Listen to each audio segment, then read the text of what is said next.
এর কারণ বলতে গেলে আমার মনে হয় দুতরফেরই খুব গন্ডগোল আছে। মানে আমাদের বজবজে যারা সাংস্কৃতিক কর্মী, যারা এই অডিটোরিয়ামটি সম্পূর্ণ হলে উপকৃত হবেন, তাদেরও তাগিদের অত্যন্ত অভাব আছে। আমরা সেই চাপ সৃষ্টি করতে পারিনি যাতে প্রশাসন বাধ্য হয় একটা পদক্ষেপ নিয়ে এটাকে শেষ করতে, এবং আমার ব্যক্তিগত ধারণা প্রশাসনের তরফ থেকেও খানিকটা গাফিলতি আছে।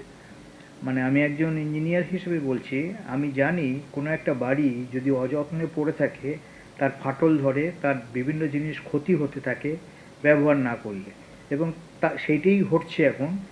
আমরা বজবাজ মানে অভাগা সাংস্কৃতিক কর্মী, যেখানে 100 বছরের ওপরে মিউনিসিপ্যালিটি, সেখানে একটা অডিটোরিয়াম নেই। এখন পুরোপুরি শেষ করতে গেলে এটা এত বড়, এবং এর পুরোপুরি civil work, electrical work, fire মানে প্রোটেকশানের সমস্ত ওয়ার্ক না হলে হবে না। এখন লেটেস্ট বাজেট যেটা দাঁড়িয়েছে 5 মাস আগেই, 7.25 কোটি টাকা লাগবে এটা শেষ করতে গেলে। এখন এত টাকা এক লপ্তে আমরা কোথা থেকে পাবো?